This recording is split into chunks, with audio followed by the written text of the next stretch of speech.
Nababahala naman ang National Security Council sa ulat ng panghihimasok ng China sa darating na eleksyon. Ayon sa NSC, isang PR firm ang kinuha ng China para kumuha ng mga local troll o keyboard warriors na nagpapakalat ng maling impormasyon sa social media.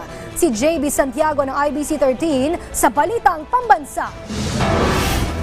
Kinumpirma ng National Security Council o NSC na nanghihimasok mismo ang China sa nalalapit na halalan 2025. Sa pagdinig ng Senate Special Committee on Philippine Maritime and Admiralty Zone, inilahad ni NSC Assistant Director General Jonathan Malaya na may mga active information operations ang Chinese government. Target nitong eleksyon, pinapaboran ng mga kandidatong pro-China at kinokontra naman ang mga kontra-China. May mga local groups at individual din daw sa Pilipinas na nagsisilbing proxy ng Beijing. It is very alarming and we are very worried about the implications to Philippine national security. Katunayan, ibinunyag din na kinontrata ng Chinese Embassy ang PR firm na Infinitus para kumuha ng mga local troll o keyboard warriors na nagpapakalat ng maling impormasyon sa social media.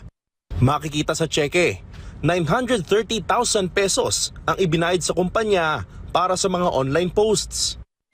Ito pala nagpapatunay na binayaran. Binayaran ng People's Republic of China para sirain hindi lang ang kredibilidad ng isang tao o namumuno kung hindi ng ating bansa. Ang masaklap pa, posibleng tinutulungan na umano ng China ang ilang kandidato mismo habang sinisira ang iba gamit ang fake news. Well, it's possible. Kanina nga nakita natin may cheque pang ipinakita. So we have seen that. That's one of the tricks of the trade.